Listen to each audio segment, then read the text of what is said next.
আবারও যদি এলসির আইপি দেওয়া হয় তাহলে এই দেশের কৃষক শেষ। এমনি গত 2 বছর পেঁয়াজে, রসুনে, আলুতে কয়েকশো কোটি টাকা লস হয়েছে। রসুনের লস হয়েছে কয়েকশো কোটি টাকা, পেঁয়াজেও কয়েকশো কোটি টাকা অতীতে লস। ভারত থেকে পেঁয়াজের বীজ আমদানি করে বাংলাদেশের মাটিতে পেঁয়াজের বীজ রোপণ করে এই নাসিক জাতের পেঁয়াজগুলো আবাদ হয়েছে এবং আজকে কত কত বিক্রি চলছে সেটা জানিয়ে দিব। অপরদিকে এলসি পেঁয়াজ কত করে বেচা বিক্রি চলছে সেটা আপনাদেরকে জানিয়ে দেওয়ার চেষ্টা করছি এবং আরও তো কিছু তথ্য জানাবো। আমরা সরাসরি যুক্ত হবো ব্যবসায়ীদের সঙ্গে এবং পেঁয়াজ, রসুন, আলুর দরদাম কেমন আছে এদিকে ব্যবসায়ী। আসসালামু আলাইকুম। ওয়ালাইকুম সালাম। কেমন আছেন? আলহামদুলিল্লাহ। দীর্ঘদিন তো ব্যবসার সাথে জড়িত আছেন। সবার আগে জানবো আপনার এই ব্যবসায়িক যে বয়সটা, জি, কত দিন কত বছর ধরে জড়িত আছে এটা জানা। আমার ব্যবসা বয়স সর্বোচ্চ 35 বছর হচ্ছে, 35 বছর। আপনার নাম? মোহাম্মদ শহীদুল ইসলাম। প্রতিষ্ঠানের নাম আলহাজ ভান্ডার, লালকুটি শ্যামবাজার। লালকুটি শ্যামবাজার না? জি জি জি আচ্ছা আচ্ছা আচ্ছা আচ্ছা, বুঝতে পারছি। আর হচ্ছে যে এই আপনার এই আলহাজ ভান্ডারে, জি।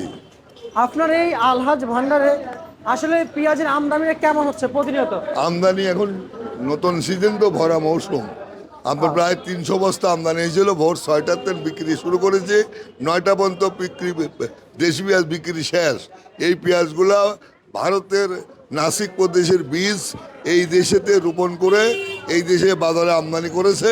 এটা 62, 63, 64 টাকা বিক্রি হচ্ছে। আচ্ছা আচ্ছা, আপনার কাছে যে জানবো কাকা, আসলে এই যে এই মুহূর্তে যে এলসি আসলো বাজার কিন্তু এখন কিন্তু একেবারে সহনীয় পর্যায়ে, তাই না? জি। একেবারে সহনীয় পর্যায়ে। এখন যদি এলসিটা যদি যে আনা কিংবা আমদানি করে বন্ধ করে দেয় তাহলে কেমন হয়? এই মুহূর্তে আর বন্ধ করে দিলে সবচেয়ে উত্তম কাজ হবে। কৃষক বাঁচবে, দেশ বাঁচবে। কৃষকের কিছুটা বেনিফিট হলে কৃষকের ছেলে মেয়ে স্কুলে পাঠাতে পারবে, কলেজে পাঠাতে পারবে, নিজেরা বাজার ঘাট করতে পারবে, বাজার সদাই করতে পারবে, ভালো থাকবে। আর আবারও যদি এলসির আইপি দেওয়া হয় তাহলে এই দেশের কৃষক শেষ। এমনি গত 2 বছর পেঁয়াজে, রসুনে, আলুতে কয়েকশো কোটি টাকা লস হয়েছে। রসুনের লস হয়েছে কয়েকশো কোটি টাকা, পেঁয়াজেও কয়েকশো কোটি টাকা অতীতে লস হয়েছে। এবার যদি আবার বহির্বিশ্বের পেঁয়াজ আমদানি করে তাহলে এই দেশের কৃষক বলতে আর কিছু থাকবে না। এই দেশের কৃষকের মেরুদণ্ড একবারে ভেঙে যাবে। এখন শহীদ জিয়াউর রহমান যেমন ধানের বীজ নিয়ে আসি গোটা জাতি কৃষকের হাতে তুলে দিয়েছিল। আউশ ধান হতো 10 মণ 9 মণ করে বিঘামুদ, আমন ধান হতো 11 মণ 12 মণ করে। শহীদ রাষ্ট্রপতি যেমন ধানের বীজ চায়নাতে নিয়ে আসি কৃষকের হাতে তুলে দিয়েছিল, 40 মণ 45 মণ করে বিঘামুদ ধান হইতো। গোটা দেশে খাদ্য চাহিদা মিটা বহির্বিশ্বের শহীদ রাষ্ট্রপতি খাদ্য রপ্তানি করে গেছে, বুঝলেন? এইভাবে এইভাবে এইভাবে এইভাবে যদি গেলে বর্তমান সরকার বহির্বিশ্বতে পেঁয়াজ আমদানি করে ডলার এই দেশে বিনিয়োগ করবেন না, সবিনয় অনুরোধ।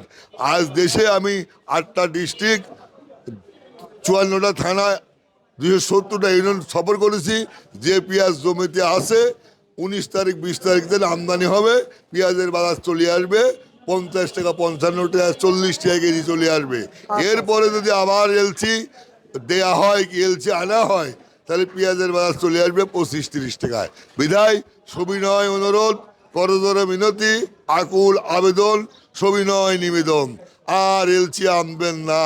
যদি দেশ বাঁচান এলসি আনবেন না, কৃষক বাঁচান এলসি আনবেন না। আপনার মাধ্যমে যারা এলসি অনুমোদন দেয় তাদের সেসব ভদ্র মহোদয়কে সবিনয় অনুরোধ করতেছি, এখন যে পেঁয়াজ দেশে উৎপাদন হয়েছে আরও 4 মাস পর্যাপ্ত পরিমাণ পেঁয়াজ আমদানি হবে। পেঁয়াজের দাম দিন দিন পড়ে যাবে। আবার যদি এলসি আমদানি করা হয় তাহলে পেঁয়াজের দাম একদম কমে যাবে এবং কৃষকেরা এদেশে অর্থনৈতিকভাবে শেষ হয়ে যাবে। কৃষক শেষ হলে আমরাও শেষ হয়ে যাব, দেশের অর্থনৈতিক অবস্থাও খারাপ হয়ে যাবে। বিধায় এই দেশে বর্তমান নির্বাচিত সরকার নাই, এই দেশে কোনো অর্থ দপ্তর নাই। আজ যদি এটা নির্বাচিত সরকার থাকতো তাহলে 41টা দপ্তরে বিদেশে বিনিয়োগ হতো।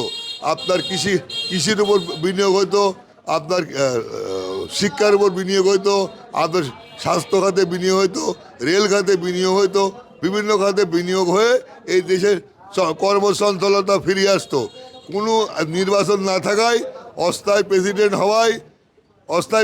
হওয়ায় এদেশে কোনো বিনিয়োগ বলতেই নাই বলতে গেলে।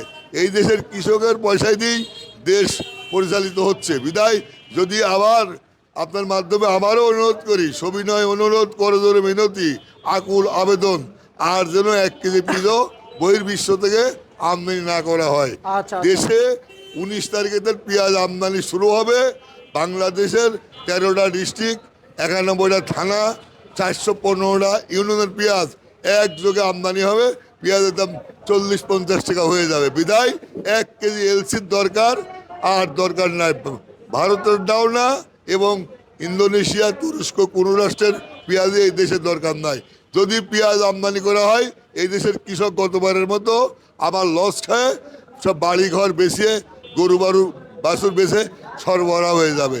আপনার মাধ্যমে আমি অনুরোধ করি আর যেন এলসি না আমদানি করা হয়। আচ্ছা আর কাকা, একটু জানতে চাইবো যে আসলে আমাদের দেশে অন্যান্য বছর আসলে এলসি সহকারে আরো কোন কোন দেশের পেঁয়াজ আমদানি হয় একটু জানাবেন। আমাদের দেশে এলসি বলতে বিদেশি পেঁয়াজ, জি। তুরস্ক, মিশর, চায়না, বার্মা, পাকিস্তান এইসব দেশের থেকে পেঁয়াজ আমদানি হতো, হয় অনেক সময় হয়েছে, ভারত থেকে হয়েছে। এখন কোনো রাষ্ট্রের পেঁয়াজ আর দরকার নাই।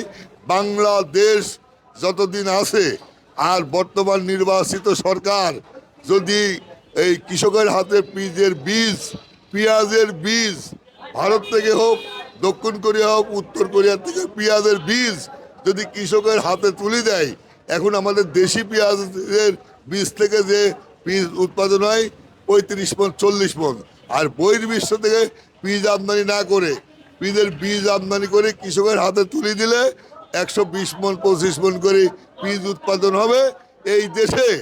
এই দেশ যতদিন আছে পেঁয়াজ বাইরের লাগবে না।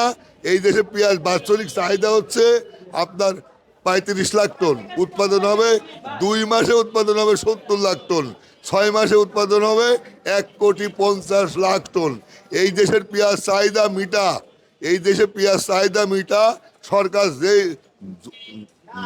যে ভদ্রলোকই আসুক, যে দলে সরকারি আসুক, এই দেশের পেঁয়াজ বিদেশে রপ্তানি করে কোটি কোটি টাকা আমদানি করতে পারবে। এই দেশের ডলার ঘাটতি পূরণ হবে, এই দেশের অর্থনৈতিক অবস্থা ভালো হবে।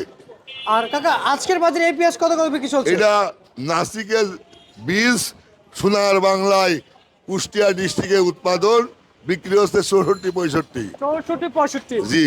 আজকে এলসি কত চলছে? এলসি বিক্রি আছে 62-63। আর হচ্ছে যে আর মুড়ি কাটা কত মুড়ি কাটা বিক্রি হচ্ছে 62 টাকা থেকে 72 টাকা।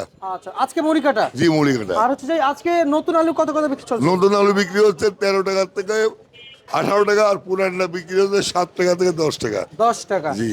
আচ্ছা, আর একটু জানবো আজকের বাজারে নতুন আলু কত চলছে? নতুন আলু 16 টাকা থেকে 13 টাকা, আর আর পুরান আলু 7 টাকা থেকে 10 টাকা। 10 টাকা। জি। রসুন কত চলছে? রসুন সর্বোচ্চ 55 টাকা, সর্বনিম্ন 35 টাকা। 35 টাকা। আপনার ঠিকানা জানতে চাই, আপনার ঘরের নাম? মেসাস আলহাজ ভান্ডার, লালকুটি মোড়, শ্যামবাজার। আচ্ছা আচ্ছা আচ্ছা আচ্ছা আচ্ছা, বুঝতে পারছি। আলহাজ ভান্ডার। প্রিয় দর্শক, রাজধানীর বাজার থেকে আজকের নিত্য প্রয়োজনীয় মার্কেট থেকে আজকে আমরা যে পেঁয়াজ, রসুন এবং যে আলুর যে দরদাম ছিল আমরা কিন্তু সেটা ইতিমধ্যে জানিয়ে দিয়েছি, এবং আমরা যুক্ত ছিলাম ব্যবসায়ীদের সঙ্গে আজকের বাজার আপনি জানিয়ে দেওয়ার জন্য। এ ছিল আজকের সর্বশেষ বাজার তালিকা। রাজধানীর শ্যামবাজার, সাব্বির খান।